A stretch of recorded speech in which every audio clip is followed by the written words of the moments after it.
నేనే దుర్మార్గం చేసుంటే అది నిజమని నువ్వు నమ్మితే నన్ను శిక్షించక్క. ఇన్ని బంధాలను ఎంతమంది మనుషుల మమతానురాగాల్ని కాల్చి బూడి చేసి నువ్వొక్కదానివే సంతోషంగా బ్రతకాలనుకుంటున్నావా?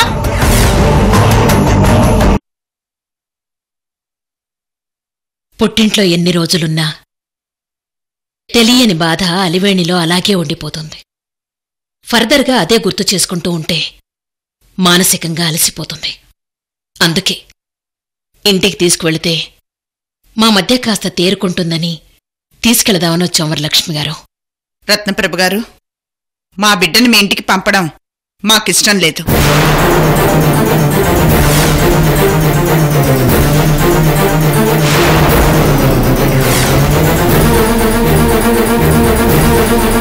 అలివేణి తల్లిగా నేను మిమ్మల్ని ఒకే ఒక్క ప్రశ్న అడుగుతాను, చెప్తారా?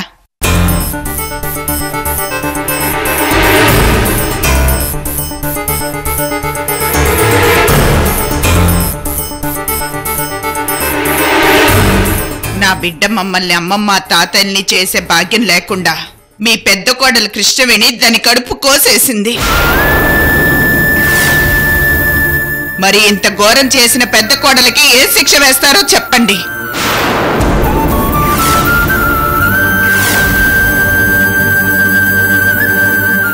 లక్ష్మి, ఏమయ్యా మీరు మాట్లాడకండి. నా అల్లుడు ముక్కు ముఖం తెలియని ఎవరినో యాక్సిడెంట్ చేశాడని, అది మీ పెద్ద కోడలు చూసిందని, నా అల్లుడు ఘోరం చేశాడని సొంత మరిదిని కూడా చూడకుండా కోర్టుకెళ్లి సాక్ష్యం చెప్పింది. మీరంతా చూశారు.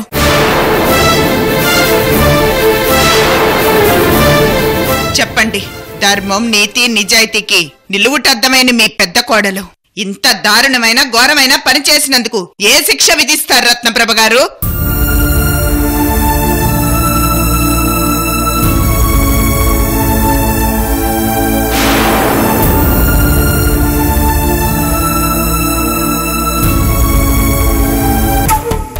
నా బిడ్డ కడుపు కోతకు కారణమైన కృష్ణవేణిని ఏం చేశారు రత్నప్రభ గారు?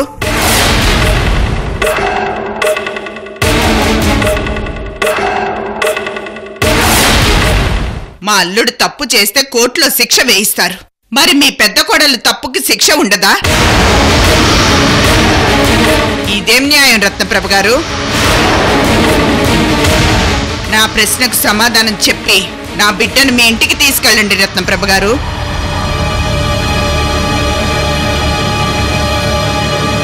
ఆ కృష్ణవేణికి ఏ శిక్ష వేస్తారో నాకు చెప్పాకే నేను నా బిడ్డను మీ ఇంటికి పంపిస్తాను. అంతవరకు పంపించండి రత్నప్రభ గారు.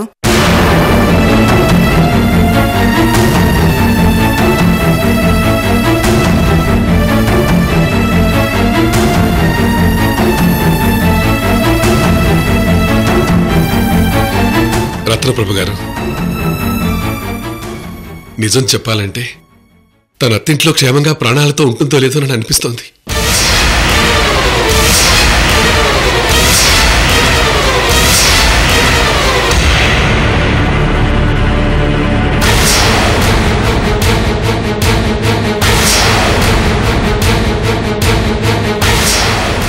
లక్ష్మీనారాయణ గారు, అలివేణి తల్లిదండ్రులుగా మీరిలా మాట్లాడడంలో తప్పు లేదు. మీ మాటల్లో బాధ నాకు అర్థమవుతోంది.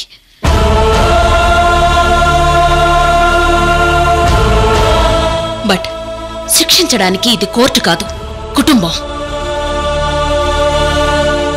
ముందు మీరు అలివేణిని మాతో పంపించండి. తను మళ్లీ సంతోషంగా ఉండేలా మేం చూసుకుంటాం. అంతేకాని కృష్ణవేణిని శిక్షించము అంటారు, అంతేనా? వరలక్ష్మి గారు, జరిగిన ఘోరం నాకు తెలీదా?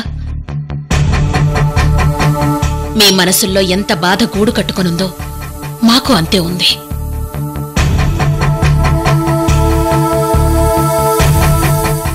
బట్ ఇలా శిక్షించుకుంటూ పోతే కుటుంబం, బంధాలు, విలువలు ఇవేం మిగులుంటాయి?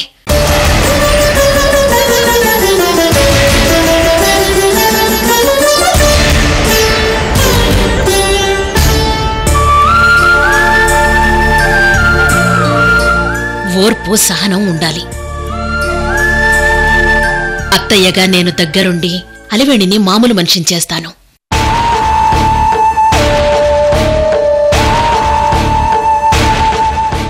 అలా అని కృష్ణవేణిని వదిలిపెట్టను. జరిగిన దానికి శిక్ష తప్పకుండా ఉంటుంది. నన్ను నమ్మండి.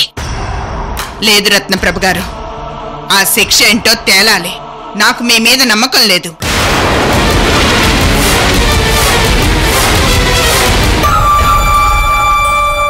కళ్ల ముందు కడుపు శోకంతో ఉన్న తల్లిదండ్రుల బాధ మీకు అర్థమై ఉంటే మీరిలా సర్దుకుపోదామని మాట్లాడరు.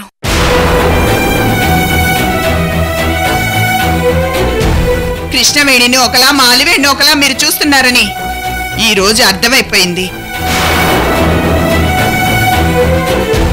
అమ్మా, ఏంటి మాటలు?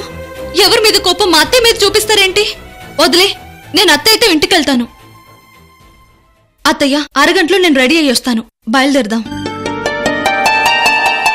అలివేణి, నువ్వు మాట్లాడకుండా కూర్చో. నేను మాట్లాడుతున్నాను కదా. ఏంటమ్మా ఇది?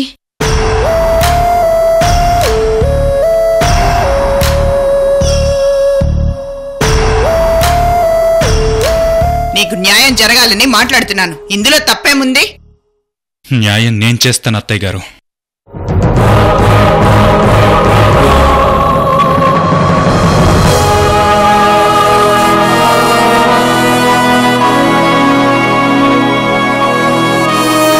అమ్మా, అత్తామామయ్యలు అడిగిన దాంట్లో న్యాయం ఉంది.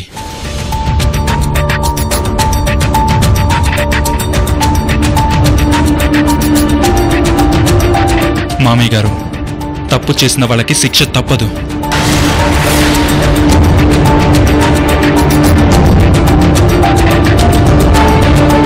అలివేణిని తీసుకుని మీరు మాతో పాటు బయలుదేరండి.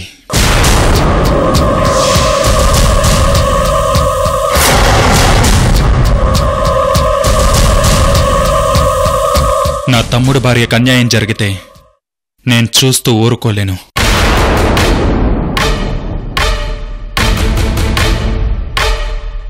మీరడిగిన ప్రశ్నకు సమాధానం ఇక్కడ కాదు, మా ఇంట్లో చెప్తాను.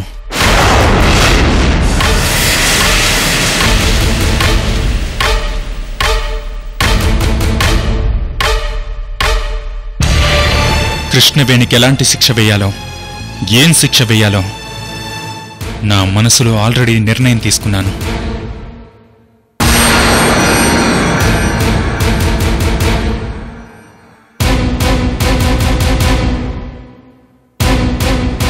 ఆ శిక్ష ఏంటో మీరంతా చూడాలంటే అలివేణిని తీసుకుని బయలుదేరండి.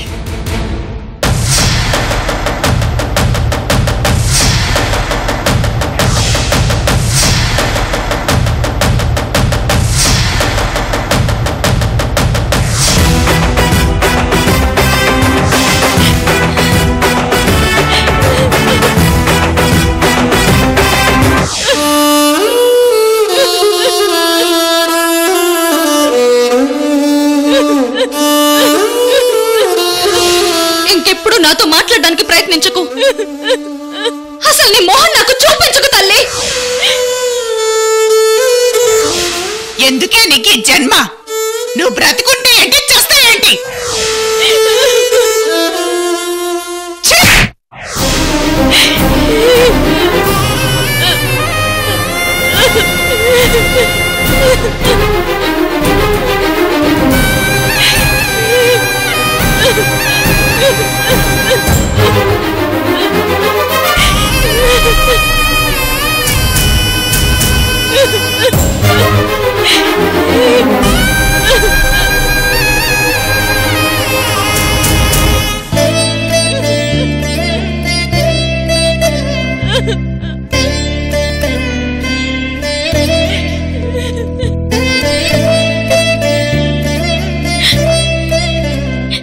ఏ బంధాన్ని గౌరవించని పాపిష్టిదన్న మామయ్య నేను.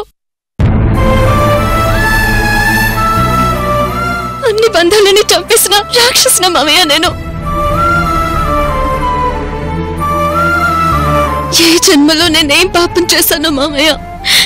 నా అనుకున్న వాళ్ళందరినీ దూరం చేసుకుంటున్నాను.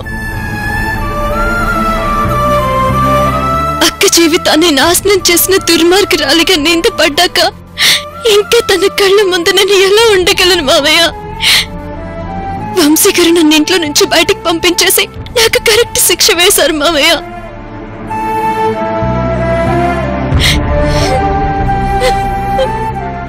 అమ్మా కృష్ణవేణి, నువ్విలా ధైర్యంగా మాట్లాడకు. నీలో ఈ నిస్సాయిత, ఈ పిరికి మాటలు నేనెప్పుడూ చూడలేదమ్మా. ధైర్యంగా ఉండు.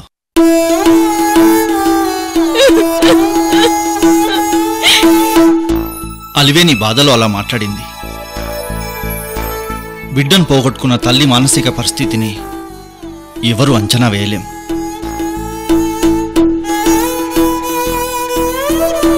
కొంత హిస్టరిక్గా ఉంటుంది. అలాంటి పరిస్థితుల్లో అలివేని మాట్లాడి ఉంటుంది. తన మాటలు మనసులో పెట్టుకొని బాధపడకమ్మా. పరిస్థితులన్నీ చక్కబడిపోతాయి. ఈ పరిస్థితుల్లో నేను ఇంట్లో ఉండడం కంటే బయట ఉండడమే కరెక్ట్ మామయ్య. ఇదిగో ఈ ఫోటో కోసమే నేను ఇంట్లోకి వచ్చాను.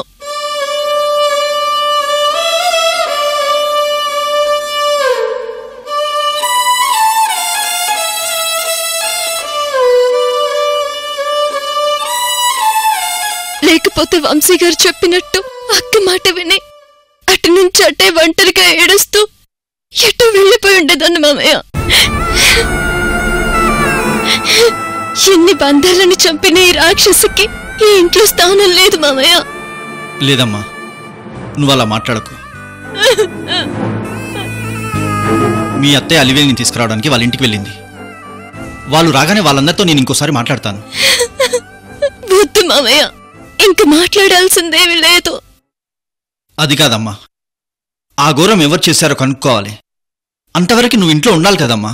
మామయ్య, ఇంతమంది నేనే ఆ పాపం చేశానని నమ్ముతున్నప్పుడు నేను కాదని ఎంతసేపు వాదించాలి? మీరెంత సపోర్ట్ చేస్తే మాత్రం మీ మాట ఎవరు వింటారు? మీరు మాట్లాడటం వల్ల గొడవ మరింత ఎక్కువవుతుంది.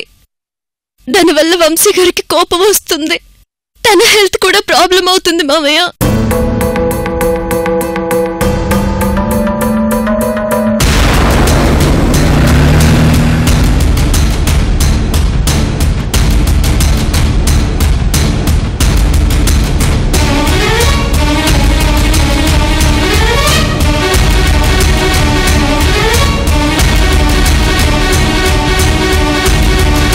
వంశీ, ఒక్క నిమిషం ఆగండి.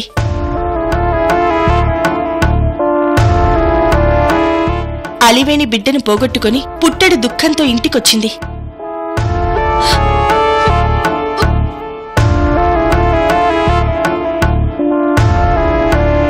తోడికోడలు దిష్టితో పాటు ఇంకా ఎంతమంది దిష్టి తగిలిందో ఏమో. దిష్టి తీస్తాను. ఎర్ర నీళ్ళు తీసుకురండి.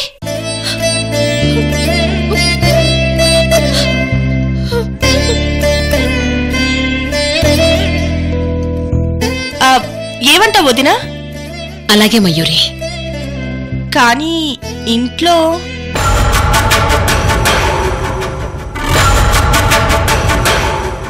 మనం వద్దని ఇంట్లోంచి తరిమేసిన కృష్ణవేణి మళ్ళీ ఇంట్లోకి వచ్చింది వంశీ.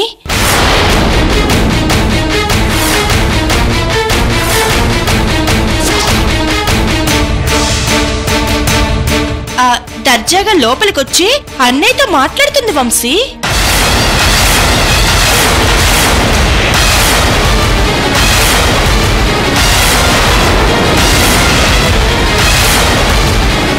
నా బిడ్డకు దిష్టి ఎందుకు తీయడం? అసలు దిష్టి కృష్ణవేణి. ముందు ఆవిడ గారి సంగతి చూడండి.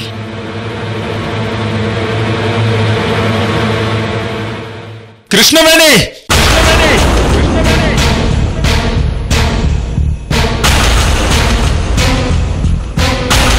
కృష్ణవేణి,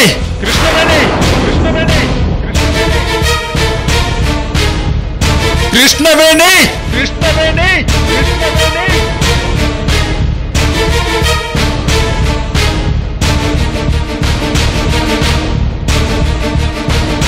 పదమ్మా.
అమ్మా లివేని, ఆరోగ్యం ఎలా ఉంది? పర్లేదు మావయ్య గారు, బాగుంది. లక్ష్మీనారాయణ గారు, అమ్మాయిని ఇంటికి తీసుకొచ్చి మంచి పని చేశారు. ఇలాంటి సమయంలో కోడలు అత్తారింట్లో ఉండడమే మంచిది. తనకి మేమంతా ఉన్నాం. మానసిక ధైర్యం వచ్చి త్వరగా కోలుకుంటుంది. కానీ తన ఇంట్లో ఉంటే మాత్రం అలివేణి ప్రశాంతంగా ఉండలేదు నాన్నగారు. వంశీ, రాత్రంతా తను బయటే ఉంది, నిద్రలేదు. యార్లగడ్డ వంశ ఇంటి పెద్ద కోడలికి ఏంటి దారుణ పరిస్థితి? తనెంత బాధపడి ఉంటుందో మీరెవరూ ఆలోచించలేదు.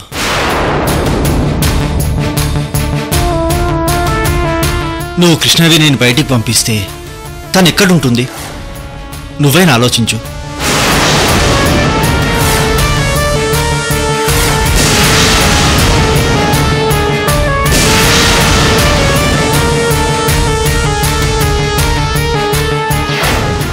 ఈ గొడవలన్నీ 4 గోడల మధ్య జరుగుతున్నాయి కాబట్టి సరిపోయింది.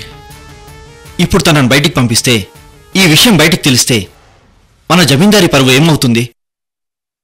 అది ఆలోచించరా?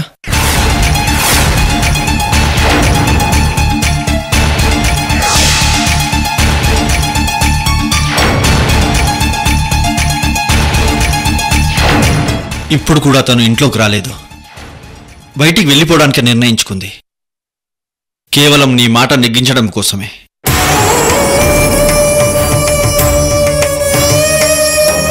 నా భర్త నన్ను బయటికి వెళ్ళిపోమ్మన్నాక భార్యగా తన మాట వినాలి అని తను వెళ్ళడానికి ప్రిపేర్ అయ్యింది. ఆ విషయం నాతో చెప్పి వెళ్ళడానికి ఇంట్లోకి వచ్చింది. అంతే తప్ప నువ్వు వద్దన్నాక తను ఇంట్లోకి రాదు వంశీ.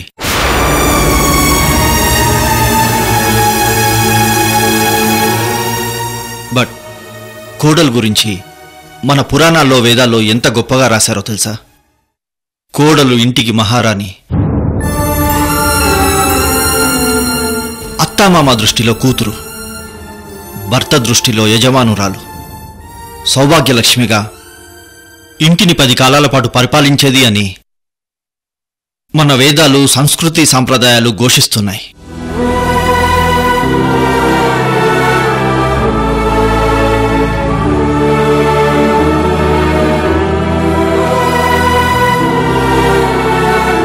మన ఇంటి పరువు మర్యాదలు అన్నీ కోడళ్ల మీదే ఆధారపడి ఉంటాయి.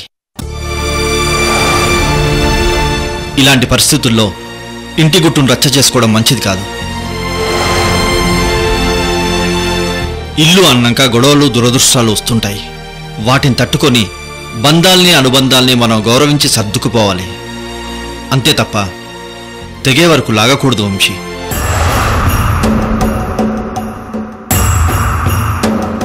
జరిగిన నష్టాన్ని ఎవరూ పూడ్చలేరు. బట్ తప్పు జరిగిపోయింది. అది ఎలా జరిగింది, ఏంటి అని ఆలోచిద్దాం, అది కనుక్కుందాం. అంతవరకైనా కృష్ణవేణిని ఇంట్లోనే ఉంచు వంశీ.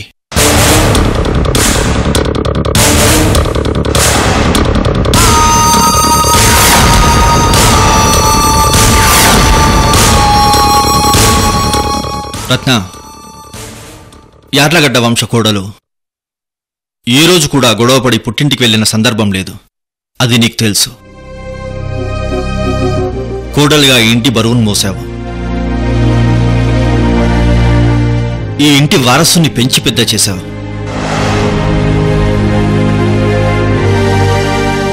గొప్ప తల్లివి అనిపించుకున్నావు. ఒక ఇంట్లో ఇలాంటి పరిస్థితులు ఎదురైనప్పుడు కోడలిగా, అత్తగా 2 రకాలుగా ఆలోచించి నిర్ణయం తీసుకోవాలని నీకు తెలుసు. కాబట్టి ఇంకోసారి విజ్ఞతతో ఆలోచించి కృష్ణవేణి విషయంలో నువ్వు వంశీ ఒక నిర్ణయానికి రండి ప్లీజ్.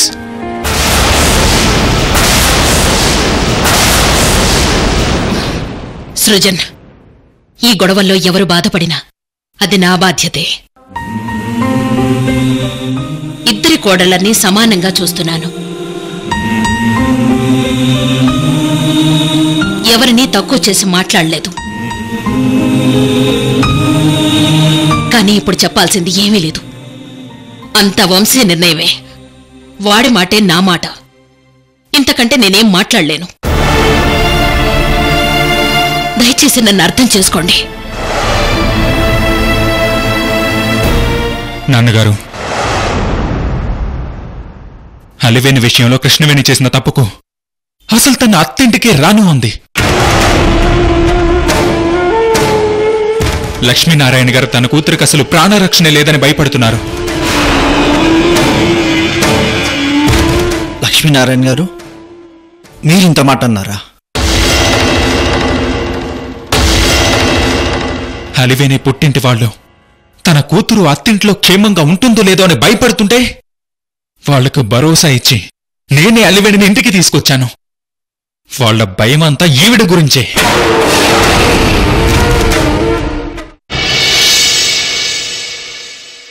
ఆగండి! కృష్ణవేణిని ఇంటి నుంచి బయటకు గెంటేస్తే అడగడానికి ఎవరు లేరనుకున్నారా? అసలు అడగలనుకున్నారా? ఈ చిన్న మామయ్య ఉన్నాడు, ఖబర్దార్.